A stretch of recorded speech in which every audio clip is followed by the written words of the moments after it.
the idea, at least that I had told my wife, is that, hey, I'll just drive this thing for a week or two, and then I'm gonna sell it.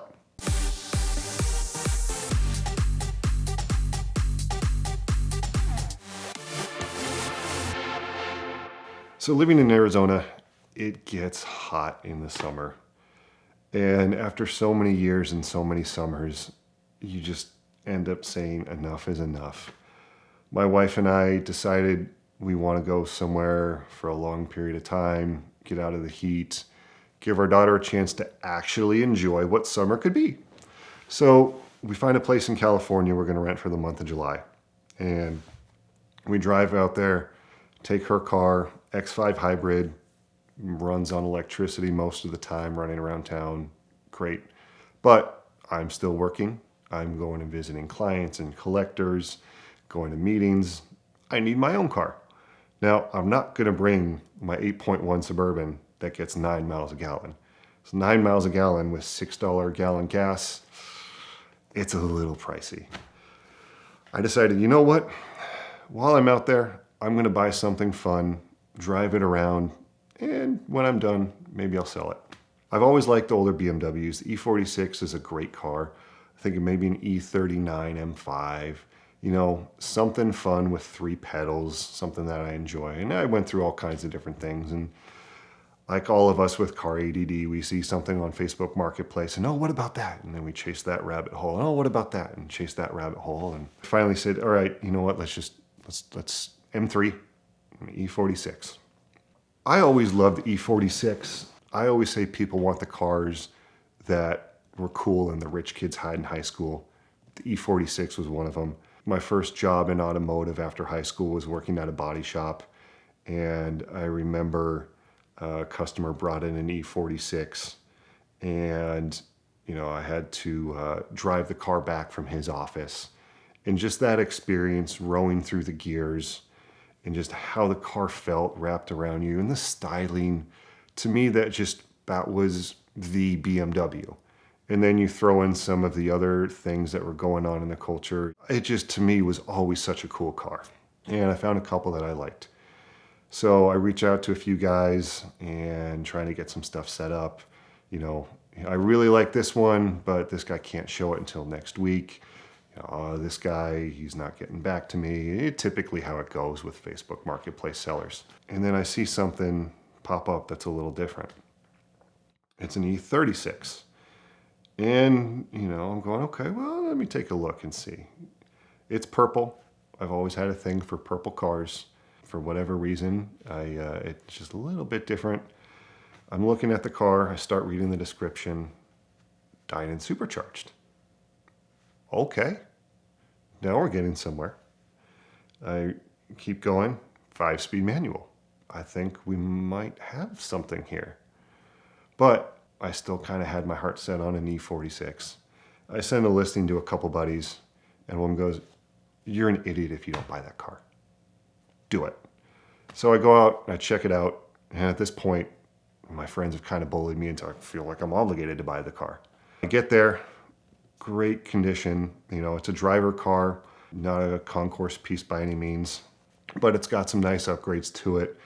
The guy put some Vaders in it. He put a Super 4Mil steering wheel on it, lowered a little bit on coilovers. Really good eyeball. And we get in the car, we go for a test drive. And this guy knows his car. He does not hesitate to just start putting it through the paces. He lets it warm up, and once the car is warm, he lets it fly. And as soon as I hear this thing going through the gears and the crackle from the exhaust and just that instant torque you get from that supercharger, like, all right, I guess this is going to be my car. Which, when you're going to negotiate for a car, is probably the worst position you can put yourself in. But at the end of the day, I wasn't going with the intent to try to buy something to make some money on. I wanted to buy something I was going to have a great experience with. So we end up negotiating. I try to channel my inner Ed Bullion, throw some shrewd negotiation tactics out. We agree on a deal. Car's mine. So I'm driving it around, and I get it back home that night, and I have this weird feeling in my stomach. it wasn't quite what I set out to buy. I'm kind of like, did I just buy the wrong car? Like, what did I do? You know, I wanted an E46, just all kinds of doubt. And I wake up the next morning and still kind of with that feeling like, all right, well, this is the car I have now. And I go out to it, get in the car, and you know what? Let me just go on a coffee run and start driving it. And like, oh, okay, it's fun. It's fun to drive. It's nimble. It's doing what it needs to do. And I'm just driving this car day in, day out now throughout summer, getting to take on some fun drives, take it to South OC Cars and Coffee, go on a couple canyon roads, really starting to fall in love with this thing. The way it drives, it's very analog, it's nimble, you know, it was set up right. You know, probably a little low, a couple, you know, the tire scrapes a little bit here and there, as to be expected anytime you have a lowered car, but just having the absolute time of my life with it. My original plan is I was gonna store it for a couple weeks, go back to Arizona, and then when Monterey Car Week came around, I was gonna fly back over, pick the car up, drive it up to Monterey for the week, and drive back to Phoenix afterwards. That ended up not working out. I had the opportunity to bring out a display car for us to have at the Monterey auctions. And so I spent my time trucking a 23 window bus instead, which can't complain too much about on the truck and trailer. But when I got the car back, the idea, at least that I had told my wife, is that, hey, I'll just drive this thing for a week or two, and then I'm gonna sell it. And a week or two turned into a week or three, and then a month, and then another month. And before you know it, the car has been sitting around for quite a bit longer than what I had originally anticipated, but it's worked out well. My daughter enjoys it. We take it to drop her off on the school runs. I had some really great memories driving around in it with her. It's turning her a little bit into a BMW aficionado as well at the ripe age of 4. That being said, it's now time to let the car go and find its next owner.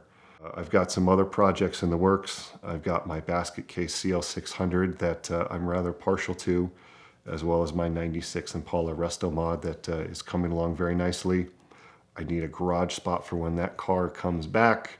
And I think it's time to finally hold true to my word on selling the M3, which is now going to be live on Somo as part of our Autobahn Legends collection. Our sponsor for this month of VINwiki Car Stories is Bridgestone, and I just had a set of their brand new Jeweler AT Ascent tires installed on my Porsche Cayenne Turbo. Now with this off-road Cayenne project, I've experimented with I guess 8 different wheel and tire combinations, and I really think this is the perfect solution. I still get all of the all-terrain benefits, the off-road performance that I want, and the indestructibility that I love, but I also get a 40,000 mile warranty and all the road composure that I lost with some of the other tire options. So I get the best of both worlds, off-road, on-road, as well as all the latest technology from Bridgestone. Of course, we love their Potenza range of tires for sports cars and supercars, but now their Jeweler AT Ascent is the perfect solution for your on and off-road needs. So click the link in the description below now to learn more about Bridgestone and see what they've got for your car.